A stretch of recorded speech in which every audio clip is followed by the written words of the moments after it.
않으시면 우리는 살 길이 있는 줄 믿습니다. 좋은 아침입니다. 오늘 에스겔 20장 10절에서 26절의 말씀으로 하루를 시작합니다. 기도 제목 같이 나누겠습니다. 나를 포기하지 않으시는 하나님을 내가 포기하지 않게 하소서. 아멘. 하나님은 자기 백성을 포기하지 않으십니다. 그래서 하나님의 백성이 된 사람은 안전합니다. 그런 행복을 영원토록 누릴 수가 있습니다. 그러나 인간은요, 안전과 풍요로운 삶이 보장되면 참 이상하게도 하나님을 떠나서 세상을 의지하려는 경향이 있습니다. 그래서 하나님께서는 하나님의 백성과 언약을 맺어서 여러 가지 방법으로 바른 길, 생명의 길을 인도해 주시는 것입니다. 언약은 우리를 어쩌면 하나님의 더 큰 은혜 가운데, 축복 가운데 들어가게 하는 그런 고리라고 볼 수가 있어요. 그러므로 하나님의 백성된 자들은 하나님과의 언약을 잘 지킬 때 생명과 삶이 보장되고 풍성한 삶을 살 수 있게 되는 것입니다. 그러면 이스라엘 백성들이 하나님의 백성으로서 지켜야 하는 하나님의 언약은 무엇이었을까요? 그리고 그 언약을 오늘날 우리의 신앙과 삶에 적용한다면 무엇인지, 어떻게 해야 되는지 살펴보고자 합니다. 첫 번째는 하나님의 율례와 안식일은 언약의 표징입니다. 라는 말씀을 기억하면 좋겠습니다. 하나님의 율례와 안식, 이를 통해서 하나님은 이스라엘 백성과 언약을 맺으셨어요.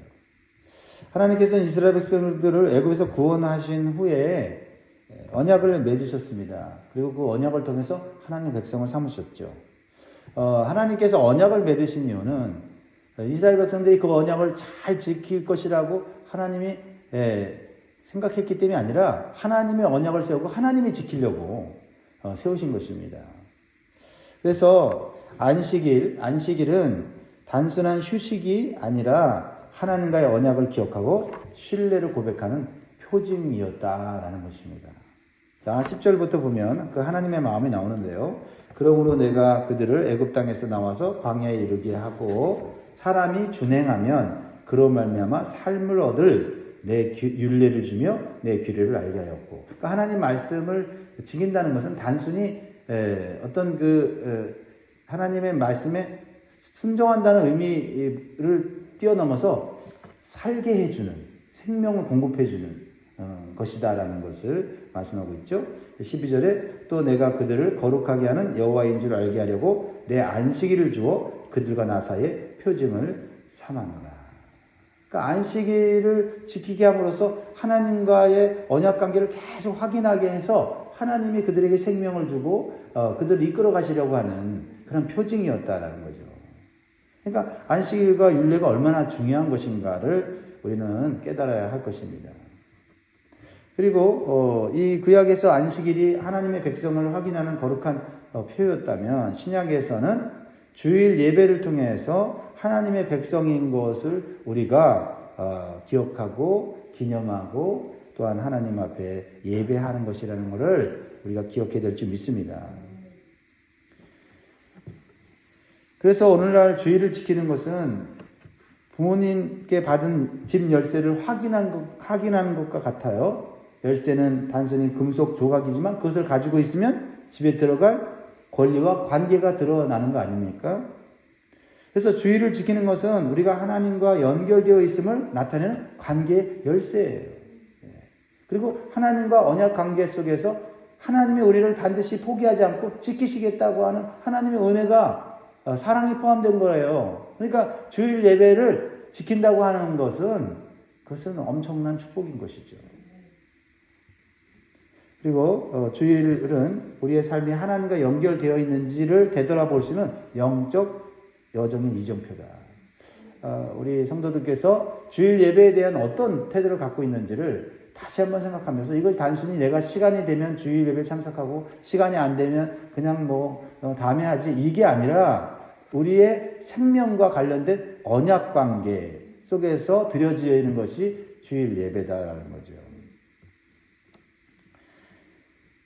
우리가 주일 예배를 단순한 종교 행사가 아니라 하나님과의 언약을 확인한 시간으로 인식하게 될 때 하나님은 우리를 언약 백성으로서 우리를 보호하시고 영원하고 복된 천국의 길로 끝까지 인도해 주실 줄 믿습니다. 두 번째는요, 하나님은 이스라엘의 불순종 속에서도 은혜를 베푸십니다 라는 말씀입니다. 이스라엘 백성들은 광야에서 하나님과 언약을 맺고 하나님의 은혜로 살아갔지만은 좀 삶이 편해지고 좋아지면은 하나님과의 언약을 망각하고 끊임없이 불순종합니다. 그리고 조금 불편하고 힘든 일이 있으면 하나님을 원망하면서 우리가 애굽에서 살았으면 좋았을 것을 하면서 정말 말도 안 되는 말로 하나님을 진노케 했습니다. 그러나 하나님은 그들을 완전히 멸하지 않으셨다라고 말씀하고 있어요. 이것은 하나님께서 스스로 언약을 지켜서 자신의 이름을 더럽히지 않으시려는 그러한 긍휼의 마음, 사랑의 마음, 신실한 마음이 있었기 때문이다라는 거죠. 사실 하나님의 신실하심과 사랑과 은혜 때문에 우리가 살고 있는 거예요. 그렇죠? 네. 오늘 에스겔서 20장 13절 14절 보면 하나님의 마음을 알 수가 있는데요.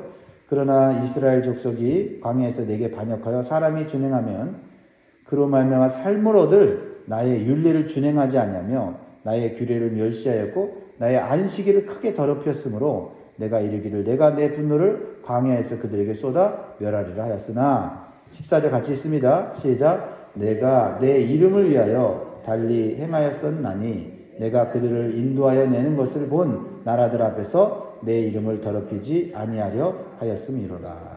그러니까 우리가 잘해서 살아있는 것이 아니라 하나님의 이름을 더럽히지 않으시려고 하는 하나님의 신실하심, 또한 우리를 끝까지 사랑하시고 포기하지 않으시는 하나님의 긍휼, 이것 때문에 우리가 지금 살아있는 것이죠. 그렇다고 한다면 이렇게 하나님의 은혜를 주시고 기회를 주실 때 하나님 말씀에 순종하면 얼마나 좋겠느냐는 거예요. 안식일을 지켜서 하나님과의 관계를 확인하고 나는 하나님 백성입니다. 하나님 나를 보호해주고 인도해주세요 라고 당당하게 이해할 수 있으면 얼마나 좋겠어요. 하나님의 은혜는요, 인간의 불순종을 능가합니다. 이것이 참 감사한 일이죠. 하나님의 마음은 단순한 동정심을 뛰어넘어서 자신이 희생함으로써 우리를 죄악 가운데 살려주시려고 사랑과 은혜를 베풀어 주십니다.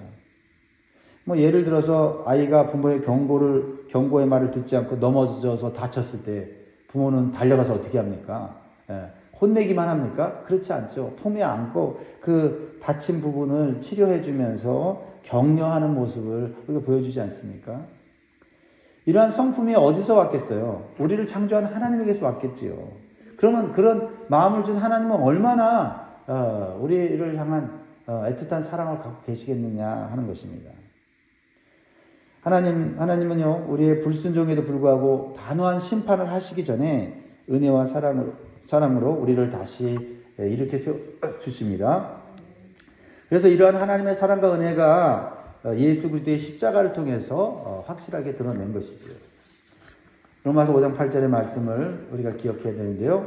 우리가 아직 죄인 되었을 때에 그리스도께서 우리를 위하여 죽으심으로 하나님께서 우리에 대한 자기의 사랑을 확증하셨느니라. 참 하나님 그 사랑, 그 긍휼하심 때문에 자기 아들을 죽기까지 내어주셨다 하는 것입니다. 그러므로 우리가 죄를 짓고 실패에 넘어졌을 때 낙심하거나 아니면 계속해서 죄악의 길로 갈 게 아니라 다시 하나님의 은혜와 사랑을 기억하고 진실한 마음으로 하나님께 나아가야 되겠습니다. 그리고 이러한 하나님의 사랑과 긍휼을 받은 우리가 삶 속에서 다른 사람의 실수나 실패를 용서해주고 품어주는 하나님의 백성의 모습으로 살아가야 될 줄 믿습니다. 세 번째는요, 신앙은 각 세대마다 새롭게 세워져야 한다라는 것입니다. 하나님은 광야 세대인 부모 세대가 불순종했을 때 다시 기대를 하고 새로운 자녀 세대에게 조상의 불순종, 부모의 불순종을 반복하지 말 것을 명령하셨어요. 그런데도요, 참 안타깝게도 새로운 자녀 세대들도 부모 세대와 같이 불순종하고 우상 숭배에 빠졌다라는 겁니다. 자, 18절, 19절, 20절의 말씀이 그것을 보여주고 있는데요. 내가 광야에서 그대의 자손에게 이르기를 너희 조상들의 율례를 따르지 말며 그 규례를 지키지 말며 그 우상들로 말미암아 스스로 더럽히지 말라라고 말씀하셨습니다. 19절, 20절을 보면 나는 여호와 너희 하나님이라 너희는 나의 율례를 따르며 나의 규례를 지켜 행하고 또 나의 안식일을 거룩하게 할지어다. 이것이 나와 너희 사이의 표징이 되어 내가 여호와 너희 하나님인 줄을 너희가 알게 하리라 하였노라. 부모 세대, 조상들에게도 똑같은 말씀을 주어서 하나님과의 관계를 맺게 하셨잖아요. 율례를 지키고 안식일을 지키라. 왜요? 그게 하나님과 생명관계를 이루는 것이기 때문이죠. 그런데 부모가, 조상들이 하나님과 생명관계를 맺었다고 해서 자녀들이 그 생명관계를 저절로 맺게 되는 게 아니라 자녀들은 또 하나님과 개인적으로, 인격적으로 새롭게 언약관계에 들어가야 한다라는 것을 말씀하고 있는 거예요. 그러니까 신앙이라고 하는 것은 영향을 줄 수도 있고 전수도 해줄 수도 있고 본을 보여줄 수도 있지만은 그러나 그 신앙은 각각 자기가 하나님과 언약관계 속에서 생명관계를 이루어가야 된다라는 것을 말씀하고 있는 것입니다. 그러니까 부모가 믿음이 좋다고 해서 자동으로 자녀가 저절로 믿음의 사람이 되지는 않습니다. 믿음은 각자가 직접 하나님과의 관계를 맺고 결단을 해야 되는 것이죠. 그런 면에 있어서 부모가 더 간절한 기도가 나오는 거예요. 그렇죠? 나만 열심히 내가 믿고 헌신하면 자녀들이 복을 받고 자녀들이 저절로 구원받으면 그냥 나만 열심히 하면 되는데 신앙이라는 것은 각 세대마다 하나님과 새롭게 언약관계를 맺고 하나님을 나의 구주로 예수 그리스도를 나의 구세주로 영접하고 신앙생활을 해야 되기 때문에 신앙의 본과 또 신앙의 유산을 물려주는 것도 해야 되지만은 각자가 하나님과 1대1 관계를 맺고 구원의 관계 속에 들어갈 수 있도록 그러니까 우리가 기도해야 하는 것입니다. 우리는 먼저 믿음을 가진 성도로서 자녀나 초신자가 하나님과 개인적이고 인격적인 관계를 맺도록 돕는 멘토링도 해야 돼요. 조언도 해야 되고 또 은혜 받을 수 있는 환경과 기회를 자꾸 제공하는 노력을 해야 될 필요가 있고 그런 지혜가 우리에게 필요하기 때문에 우리가 기도해야 한다라는 것입니다. 우리의 신앙이 습관이나 전통으로만 남지 않도록 우리 자신도 매일의 말씀과 기도로 영적으로 하나님과 교제하는 삶을 살아야 될 줄 믿습니다. 네 번째로는요. 하나님께서 버려두심은 가장 무서운 심판입니다. 라는 교훈을 주고 있어요. 자, 25절 26절입니다. 같이 읽습니다. 시작. 또 내가 그들에게 선하지 못한 율례와 능히 지키지 못할 규례를 주었고 그들이 장자를 다 화제로 드리는 그 예물로 내가 그들을 더럽혔음은 그들을 멸망하게 하여 나를 여호와인 줄 알게 하려 하였습니다. 이게 무슨 말씀입니까? 하나님이 경고하시고 또 징계하시고 계속해서 은혜의 기회를 반복해서 주는데도 자꾸 죄악의 길로 선하지 못한 율례와 능히 지키지 못할 규례를 주었다는 것은 이것은 하나님의 율례를 하나님의 규례를 무시하고 자기들만의 율례와 규례를 만들어서 죄악을 짓고 우상을 섬기며 살아가니까 하나님께서 그들이 그 죄를 짓도록 내버려 주셨다. 로마서 1장 24절 28절에서 하나님께서 반역하고 거역하는 죄인들을 내버려 두심과 유사한 것입니다. 하나님의 가장 무서운 심판은 계속해서 죄의 경고를 해도 듣지 않으면요 스스로 선택한 죄의 길을 계속 걷도록 내버려 두시는 겁니다. 사실 우리가 죄를 지을 때 양심의 가책을 느끼고 죄를 지을 때 어떤 하나님의 징계가 오는 것은 그것은 하나님의 특별한 은혜요. 그게 아주 특별한 은혜입니다. 근데 그것을 자유라고 착각해서는 안 된다라는 것입니다. 그래서 오히려 죄를 짓고 잘못된 길을 갈 때 하나님의 징계가 있는 것이 더 복된 삶이에요. 그래서 죄를 짓고 좀 부끄러운 그러한 어떤 책망이나 징계를 받을 때 우리는 숨을 것이 아니라 회개해야 돼요. 하나님 나 살려주려고 하는구나. 사람 앞에 잠깐 부끄럽고 고통당하는 그거가 중요한 게 아니에요. 하나님 앞에서 우리의 생명이 사는 게 중요하다라는 것입니다. 그래서 히브리서 12장 6절에 8절에 이렇게 하나님의 마음을 말하고 있잖아요. 주께서 그 사랑하시는 자를 징계하시고 그가 받아들이시는 아들마다 채찍질 하심이라 하였으니 너희가 참음은 징계를 받기 위함이라. 하나님이 아들과 같이 너희를 대우하시나니 어찌 아버지가 징계하지 않는 아들이 있으리요. 징계는 다 받는 것이거늘 너희에게 없으면 사생자요 친아들이 아니니라.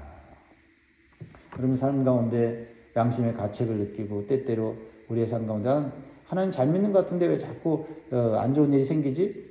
하나님 잘 믿는 것 같은데 안 좋은 일이 생긴다고 하면 그거 여러분 내가 하나님 앞에서 잘못하고 있는 거예요. 그리고 하나님 자식이니까 하나님이 경고등을 이렇게 우리에게 깜빡깜빡 해서 사인을 주시는 것이죠. 그러니까 저 하나님 안 믿는 사람들, 저 사람들에게는 이렇게 평안하고 잘 되는데 왜 그러지? 그 사람 배부르던 걸 수도 있단 말이죠. 그걸 부러워하면 안 된다라는 겁니다. 하나님의 은혜가 떠난 삶은 죄의 길을 갈 수밖에 없고 죄를 막는 존재가 없기 때문에 타락으로 치달을 수밖에 없어요. 그 결과는 돌이킬 수 없는 영원한 고통으로 이어질 수가 있는 것입니다. 그러므로 우리는 책망하시는 하나님의 말씀이나 믿음의 성도들을 통해 주시는 권면이 얼마나 중요한지를 깨달을 수 있기를 주의 이름으로 축복합니다. 마무리하겠습니다. 이스라엘의 역사는 곧 우리 신앙의 이야기예요. 하나님은 우리와 언약을 맺으시고 그분의 율례와 안식을 통해 우리를 특별한 백성으로 삼아주셨습니다. 이 언약은 우리의 삶을 보호하고 영원한 행복의 길로 인도하는 약속입니다. 율례와 안식일이 단순한 어떤 종교적인 그런 의식이나 어떤 단순한 규칙이 아니라 생명과 관련되어 있다는 것을 오늘 좀 마음에 새기면 좋겠습니다. 만약 우리가 하나님부터 좀 멀어지고 있다면 그것이 가장 위험한 상황이라는 것을 기억하면 좋겠습니다. 하나님께서 우리를 내버려 두시는 것은 자유가 아니라 가장 무서운 심판의 시작이다라는 것을 살펴보면서 우리는 하나님의 말씀 앞에서 하나님 나를 책망해 주세요. 나의 잘못과 죄악을 발견케 해주세요 라고 하는 적극적인 기도가 필요할 줄 믿습니다. 사랑하는 성도 여러분, 다시 한번 오늘 말씀을 통해서 결단하면 좋겠어요. 하나님의 백성의 표징이 뭡니까? 안식일을 지키는 거죠. 오늘날은 주일을 지키는 거죠. 주일 예배는 단순한 종교 행위가 아니라 하나님과 맺은 언약 관계를 확인하고 삶의 방향을 재정립하는 중요한 시간이에요. 그리고 주일에만 예배를 드리고 끝나는 신앙이 아니라 매일의 삶 속에서 말씀을 통해서 회개와 순종으로 하나님과 동행하는 길을 선택하는 것이 하나님의 풍성한 은혜를 영원히 누리는 길인 줄 믿습니다. 그래서 주일과 일상의 삶은 연결되어져야 한다라는 것입니다. 오늘 이 말씀으로 우리의 신앙을 새롭게 하고 또한 우리 주변에 있는 사람들의 신앙을 새롭게 할 수 있는 축복의 통로가 될 수 있기를 주의 이름으로 축복합니다. 기도하겠습니다.